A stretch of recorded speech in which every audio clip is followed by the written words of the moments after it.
Bienvenidos al curso del mito y su impronta histórica. Hoy tenemos el módulo 5, mito y sentimiento.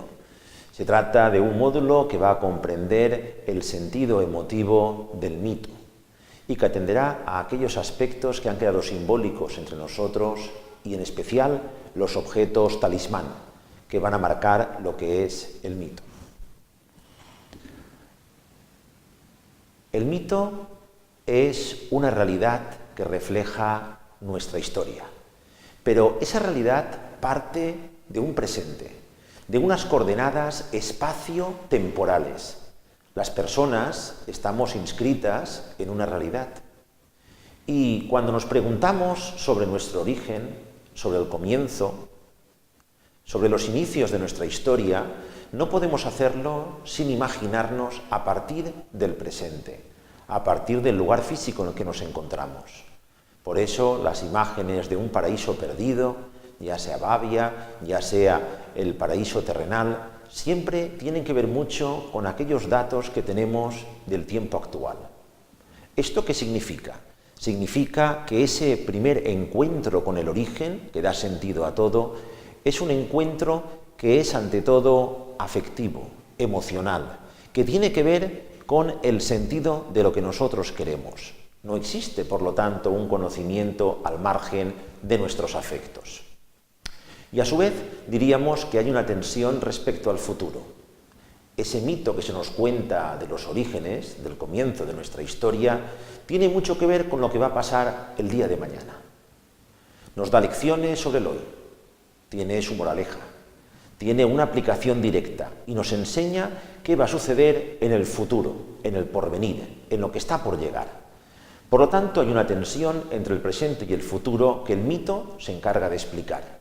El mito dice quiénes somos, dice lo que debemos hacer y nos orienta hacia nuestro futuro, hacia dónde vamos.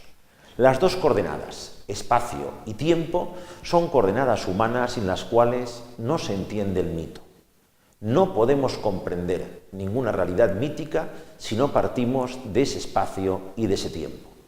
Dicho de otra manera, es como si nuestra situación actual tuviera un valor trascendente. Nos remonta hacia un origen dorado, primigenio, casi desconocido, y nos envuelve en un aura hasta llegar a un futuro que está por venir. Un futuro que todavía ni siquiera podemos intuir, imaginar, pero que sabemos que si seguimos las lecciones mitológicas conseguiremos alcanzarlo.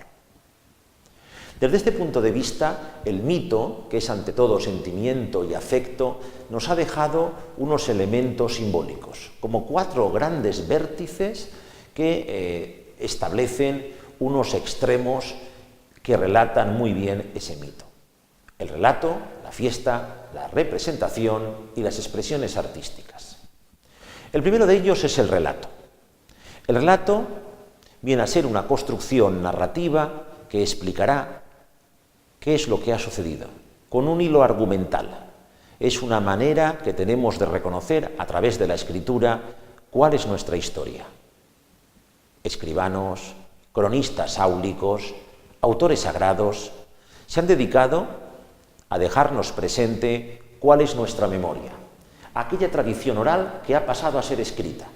Así podemos volver una y mil veces sobre el mismo texto. Pensemos en las religiones del libro, pensemos en la escritura, por ejemplo. Estas explicaciones son retomadas y reinterpretadas, pero es un relato que ha quedado fijado como un canon establecido, como algo a lo que hay que volver para observar, contemplar y darle ese valor al presente, encarnarlo, hacerlo vivo. El relato, por lo tanto, es necesario para todos los pueblos. Es una explicación, es un sentido.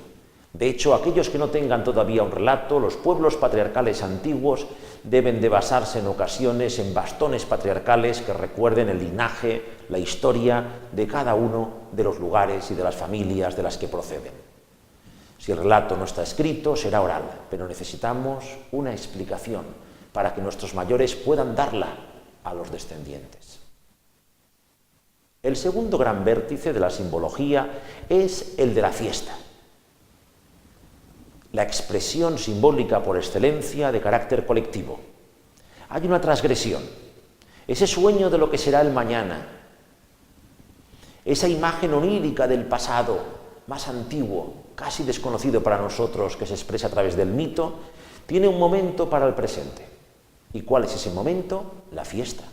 La posibilidad de transgredir lo ordinario, lo cotidiano, lo de todos los días y convertirlo en algo celebrativo, algo que diga quiénes somos nosotros. Los rasgos esenciales que se nos enseñaron en un comienzo, ahora se ponen de manifiesto y lo hacen mediante los elementos festivos, mediante la transgresión de lo de todos los días. Esta expresión comunitaria da cohesión al pueblo y permite insertarlo en una vida más plena. El tercer vértice es el de la representación. No es suficiente con expresar de forma comunitaria los grandes rasgos nuestros, ni siquiera con tenerlos escritos y volver sobre ellos. Necesitamos, indiscutiblemente, que esto se escenifique, que se ponga también de manifiesto de manera teatral, que cada uno de los actores de la sociedad asuma el papel que le corresponda en esa historia pasada que queremos que sea vivida en la actualidad. Representar esto, bien sea con procesiones públicas, con procesiones religiosas, con autos sacramentales, con diferentes actos colectivos en los cuales hay un interés evidentemente político de los agentes que dirigen la sociedad y que permiten esa recreación. Cuando esa recreación sea más factible, más plausible para el pueblo, diríamos que se identifica más con los valores que caracterizan esa identidad.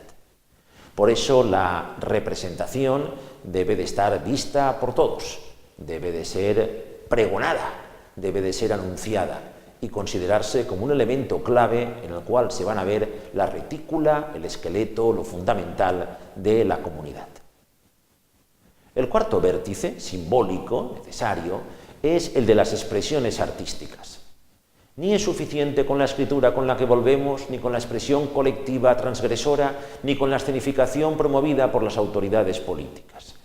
Va a haber elementos plásticos, el arte, el teatro, la música, representaciones que se van a quedar para nosotros siempre para recordarnos cuál es el mito fundacional que da sentido a nuestra vida. Las banderas, los himnos, en este campo la vexilología y la heráldica han desarrollado ampliamente el valor simbólico que tienen para nosotros los mitos. No se trata de una tela, no se trata de una composición sinfónica, se trata de algo que a través de esa contemplación, a través de lo más alto, se representan los valores fundamentales de la identidad de un pueblo.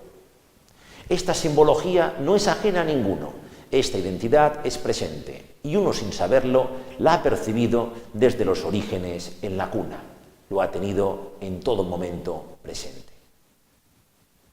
Ahora bien, nosotros queremos avanzar todavía más sobre el mito y el sentimiento desde el punto de vista de que hay objetos que se han convertido, sin duda alguna, en objetos ya talismán, referentes.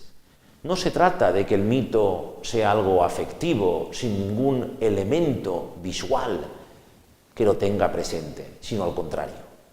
Encontramos que hay diferentes objetos que, según sus avatares de la historia, han tenido un sentido u otro, y que la actualización de los mismos ha permitido que sigan siendo sellos de la identidad de los pueblos. Aquí tenemos 3 ejemplos al respecto que pueden ilustrar esta actualización que hace permanente un objeto del pasado. El primero de ellos es la cruz bermeja de Pelayo, de don Pelayo, en la Reconquista Astur. Esta cruz, denominada Cruz de la Victoria, ha pasado por diferentes épocas. La primera podía ser la misma de la Resistencia, cuando parece ser que, según la tradición, la misma Virgen María entrega una cruz de roble tras una visión al espatario Pelayo para que inicie la reconquista y venza en la batalla de Covadonga. Este hecho no queda aquí, podía haber quedado en el olvido, sino que pasa de ser un signo propio de don Pelayo, un signo de Covadonga, hasta convertirse en el elemento visual principal del reino asturleonés, con el soberano Alfonso y con el depósito de una cruz construida a imagen de la original de Pelayo en la Cámara Santa de la Catedral de Oviedo. Es un segundo elemento visual. Pero todavía hay más elementos que pueden hacer que esa relectura siga presente. Podíamos volver al siglo XX, podíamos recordar que durante el franquismo esta Cruz de la Victoria significó también la Cruz de la Unidad de los Pueblos de España. O podíamos hablar también que durante la transición española, con la constitución de los estatutos de autonomía, precisamente el Principado de Asturias adoptó como símbolo principal de su heráldica la Cruz de la Victoria de Pelayo. Un significado de resistencia, un significado territorial de un reino medieval, un significado de la unidad de pueblos en el siglo XX o un significado autonómico en la transición política española de finales del siglo pasado. La permanencia de este símbolo de la Cruz de la Victoria es posible gracias a una actualización de su sentido. Otro signo, otro elemento, no menos importante, es el caso de la Señera Valenciana. La Señera Valenciana ha estado continuamente fruto de reinterpretaciones desde su dotación como privilegio por Pedro el Ceremonioso en el siglo XIV. Ha sido símbolo del Reino de Valencia, símbolo del antiguo Reino de Valencia, pero también es cierto que ha representado, según los contextos históricos, otros movimientos. Por ejemplo, en la década de los años 20 del siglo pasado, representó los principales referentes del valencianismo cultural, con los juegos florales, con diferentes actuaciones públicas, los movimientos de amor a las glorias valencianas. En la transición política española fue también caracterizada desde sus orígenes por la denominada Batalla de Valencia, con enfrentamientos de unas corrientes ideológicas con otras en torno al sentir o al significado de la identidad del pueblo valenciano. Un tercer elemento que tenemos también presente aquí es el del busto de la Dama de Elche. La Dama de Elche es un hallazgo arqueológico relativamente reciente, de 1897. Eso significa que, aunque pertenezca al sustrato ibérico con influencia griega, es algo que hasta hace apenas 100 años se desconocía. Sin embargo, ha pasado a ser una imagen totémica, un objeto talismán. En la actualidad parece que el sustrato ibérico valenciano no se concibe sin esta imagen de urna funeraria que es la Dama de Elche. Cuando fue descubierta, sin embargo, por Manolino, el hijo del médico del lugar, prácticamente aquello era como una reina mora, no sabíamos ni qué era exactamente. Posteriormente se convirtió también en un símbolo nacional, cuando hubo que luchar por su recuperación, ya que desde bien pronto, a los 15 días de ser descubierta, ya pertenecía al Louvre por 5.000 pesetas. Desde ese punto de vista, la restitución de la obra, aprovechando la ocupación francesa por Hitler y con unas negociaciones del gobierno franquista, hacen que la Dama de Elche se convierta en un símbolo nacional para todos. Y con la llegada del Estatuto de Autonomía, ya en la etapa preautonómica, va a significar más bien que la Dama de Elche tiene un sentido ante todo valenciano. Sobra decir que sus representaciones, tanto en los billetes de peseta, en el caso español, como en diferentes monumentos de las fallas de la ciudad de Valencia, han dado a entender que pasa por ser un icono del sustrato ibérico y de lo valenciano.